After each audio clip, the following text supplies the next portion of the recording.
Hello everyone, I am the Connoisseur, and welcome to my review on the 4th episode of the 8th season of My Little Pony Friendship is Magic, also known as Fake It Till You Make It. This episode was an interesting one. I found it to be pretty entertaining and fun to watch overall. There was confusing moments, but at the same time, near the end, they cleared it all up, and I was overall more satisfied with this episode than last week's, to be honest. The episode revolves around Fluttershy being asked by Rarity to help run her boutique in Manhattan, Rarity for You, while Rarity is in Canterlot trying to do a fashion show in which she is struggling to create the centerpiece for. And we see how, to start, Fluttershy is acting shy towards the Manhattanite ponies, and she doesn't really know what to do. She's scared and overwhelmed. But with the help of some raccoon friends that have helped Rarity at the boutique, they comfort Fluttershy and they help her to, suggest certain things to do. We see how Rarity actually offers a set of clothes to Fluttershy, basically saying that clothes make the pony and that they might help Fluttershy, to be more confident. And at first, Fluttershy hesitates to wear these certain clothes, and then she, realizes that she might need to feel more confident. And at first it works. She's able to talk to these Manhattanite ponies really well, and she's able to sell clothes. And she acts very, uptight and, upfront like the Manhattanite ponies, basically saying how something suits the pony and how, and all these, fashion terms, and she's very approving. We see how she changes her persona, though, when interacting with different types of Manhattanite ponies. She goes from this upfront, city folk kind of a pony, and she changes it to a hippie kind of a pony, and then she goes to goth and emo, and she rotates between these three personas throughout the episode. And in the first half, it works. She's doing this because it makes her feel more confident and it makes her feel more relatable to the ponies that she's talking about. And she's selling clothes and it's fine and it works really well. But she takes it too far and she goes from approving things to disapproving things, basically saying how this color palette of clothes doesn't fit your color palette of clothes and how these clothes are too fashion forward for you. And I feel like it went from 0 to 100 really fast, like way too fast. I got really confused. I was wondering what just happened. Fluttershy just all of a sudden disapproved everything, and she's acting so into these personas that it's actually negatively affecting the business. And at first I was thinking that she's just doing this to, like I said, interact and, feel close with the ponies that she's talking to help make sales. But then she just literally becomes these characters. And it was odd, but at the same time entertaining, because I think most of the fandom likes Fluttershy when she's not shy because she's out of character in an entertaining way. And it's fun to watch. It honestly is. But it made no sense story-wise because she just went into these characters and became them so quickly. I think that people are going to compare this to the scene in Newbie Dash, where Rainbow Dash, of course, changes her mane and her tone to match that of, Rarity and Pinkie Pie and Fluttershy and Twilight. And she wants to basically try to become these ponies to impress the other Wonderbolts and to sort of just not be picked on, I guess.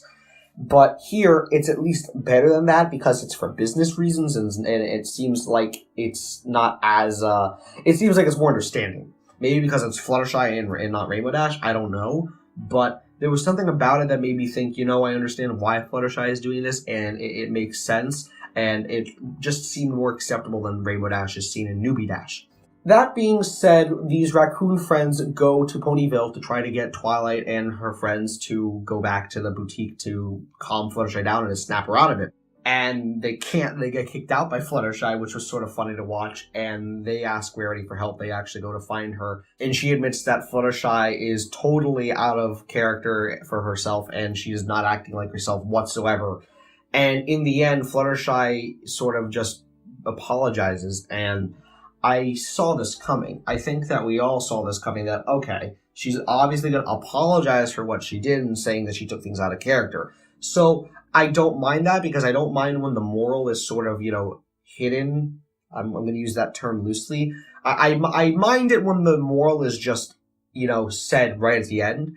But at least it was very obvious throughout the episode. And I do appreciate that. We do get a lot of street lingo, and when Fluttershy was the hippie, I noticed more than the other two. She talked and used these words that society uses today, and it was very fun to watch, I'm sure, for those who use it. I personally don't, but I understand it, and it made me really laugh. I appreciate the fact that they're using, Twilight and all of her friends in this episode. I thought that it was just going to be a Fluttershy and Rarity episode, but they at least incorporated the whole main six, and I really appreciate that.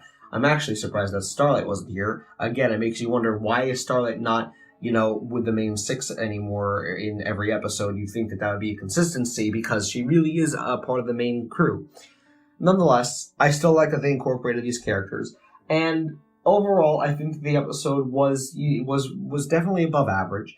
It was entertaining to watch. This is the kind of thing where it makes me wonder, was the confusion from Fluttershy snapping back and forth between characters and going from approving to disapproving a negative thing?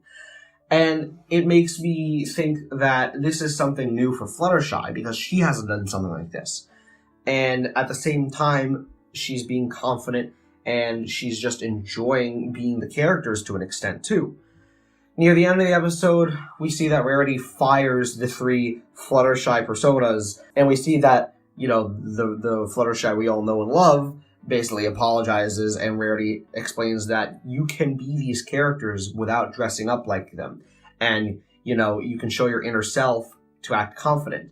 And I think that really is something that Fluttershy needs to know. She needs to know that she can be confident without changing character. She doesn't have to even put on a tone. And it makes me wonder about clothing, right? I am the MLP connoisseur. I try to wear, button-down plaid shirts. I mean, yeah, it's not a suit, but it's not like a casual t-shirt. And I try to at least act mature, even in real life. That being said, sometimes we like to put on different types of clothes because they make us feel like a certain type of character. That's the whole point of holidays like Halloween, right? You want to act like a certain character that you might not even be known to act like. And it makes sense. Why do you get dressed up in business attire for business? Why do you get dressed up in casual attire for casual events like going to the beach? Because in certain environments, you are expected to act more professionally or less professionally. And in this scenario, Fluttershy felt as if she had to act professionally. So she wanted to relate to these characters. And that's why I understood it. With Rainbow Dash and Newbie Dash, it was a serious kind of a setting. Yes, I guess you could consider the Wonderbolts like a business, but it wasn't business or casual. It was, it's supposed to be like the military, like the army, I guess.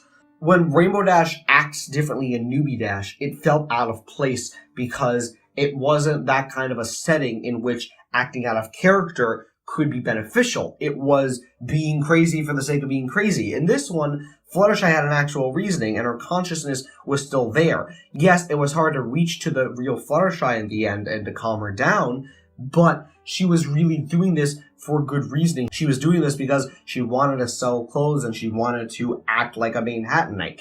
And in the end, she doesn't end up really even selling many clothes because of her disapproval. And it's basically the kind of episode where one of the characters does something right, does something wrong by doing that right thing too much or taking it too far, apologizing, and then finding a middle ground. And that's something that we've seen in many episodes before. I'm trying to stay positive because it honestly was an entertaining episode. The moral was fine, and it was, just fun to watch. And usually I'm the kind of person to really go in deep about an episode and say what I don't like about it. But I'm also an optimistic person, so I don't find much wrong with this episode. I just think that it went too fast. The transition between approving and disapproving was too fast. They should have went from, approving everything to then approving some stuff and disapproving some stuff to disapproving everything. But they just went from 0 to 100, like I said before. I think that's about it. I'm sort of going in circles, so I hope that you enjoyed this episode. Please share your thoughts below. Once again, I am the Old Connoisseur. Thank you for your time. And if you want to keep up to date with my reviews and my synopsis and my reaction highlights, you know what to do. Just subscribe and you'll be up to date. I will see you in the next video.